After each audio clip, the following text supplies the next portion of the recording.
राधे राधे, जय श्री कृष्णा, हर हर महादेव। कैसे हैं आप सभी लोग? उम्मीद करती हूँ ठीक ही होंगे, स्वस्थ होंगे, मस्त होंगे और अपने अपने कार्यों में व्यस्त होंगे। भोलेनाथ सबका कल्याण करे।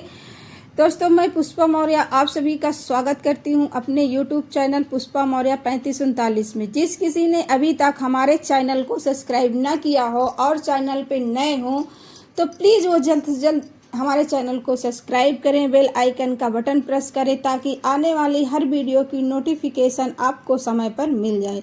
दोस्तों, इस वीडियो में हम आपके लिए लेकर आए हैं अजय एकादशी व्रत कथा। अर्जुन ने कहा, भगवान, मैंने सावन शुक्ल एकादशी अर्थात पुत्रा एकादशी का सविस्तार वर्णन सुना है।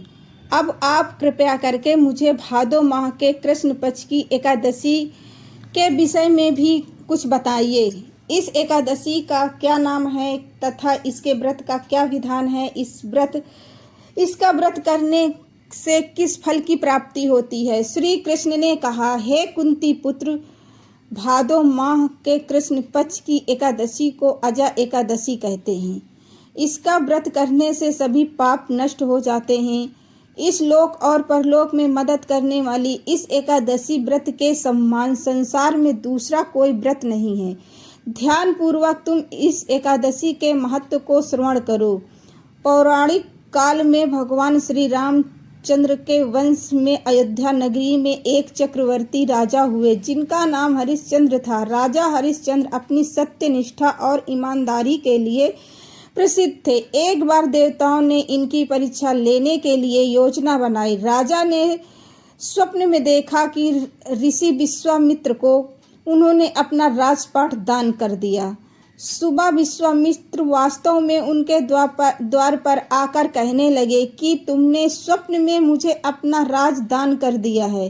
राजा ने सत्यनिष्ठा व्रत का पालन करते हुए संपूर्ण राज विश्वामित्र को सौंप दिया। दान के लिए दक्षिणा चुकाने हेतु राजा हरिश्चंद्र को पूर्व जन्म के कर्म फल के कारण पत्नी, बेटा एवं खुद को बेचना पड़ा।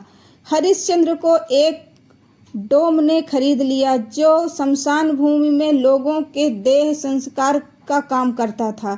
स्वयं वह एक चंडाल का दास बन गया। उसने उस चंडाल के यहाँ कफन लेने का काम किया, किंतु उसने इस आपत्ति के काम में भी सत्य का साथ नहीं छोड़ा।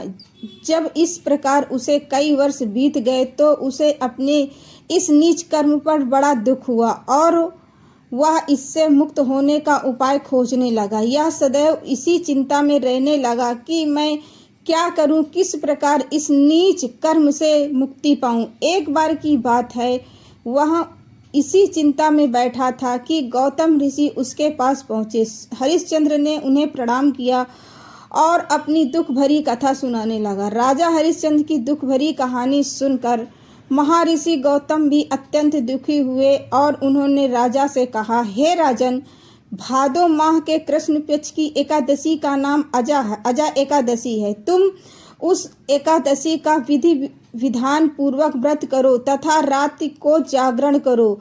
इससे तुम्हारी सारे पाप नष्ट हो जाएंगे। महर्षि गौतम इतना कहकर अलोप हो गए। अजय नाम की एकादशी आने पर राजा हरिश्चंद्र ने महर्षि के कहे के अनुसार विधि विधान पूर्वक उपवास तथा रात्रि जागरण किया। इस व्रत के प्रभाव से राजा के सभी पाप नष्ट हो गए। उस समय स्वर्ग में नगाड़े बजने लगे तथा पुष्पों की वर्षा होने लगी। उन्होंने अपने सामने ब्रह्मा, विष्णु, महेश तथा देवेंद्र आदि देवताओं को खड़ा पाया। उन्होंने अपने मृतक पुत्र को जीवित तथा अपनी पत्नी को राजसी वस्त्र तथा आभूषण से परिपूर्ण देखा।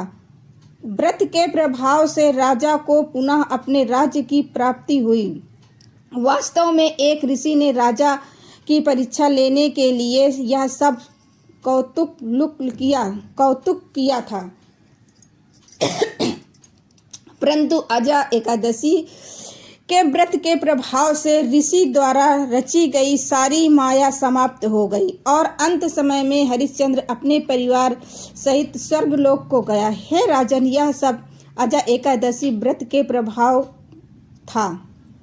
जो मनुष्य इस उपवास को विधि विधान पूर्वक करते हैं तथा रात्रि को जागरण करते हैं, उनके सभी पाप नष्ट हो जाते हैं और अंत में स्वर्ग लोक को प्राप्त होते हैं। इस एकादशी कथा व्रत के श्रवण मात्र से ही अश्वमेव जग में फल की प्राप्ति होती है। उम्मीद करती हूँ आज की इस वीडियो से आपको कुछ सीख मिली होगी और ये वीडियो आपको ज़रूर पसंद आई होगी। अगर पसंद आई है तो आप लाइक करें और अपने दोस्तों के साथ शेयर करें और हमारे चैनल पुष्पा मौर्य को सब्सक्राइब जरूर करें। धन्यवाद। राधे राधे। जय श्री कृष्णा। हर हर महादेव।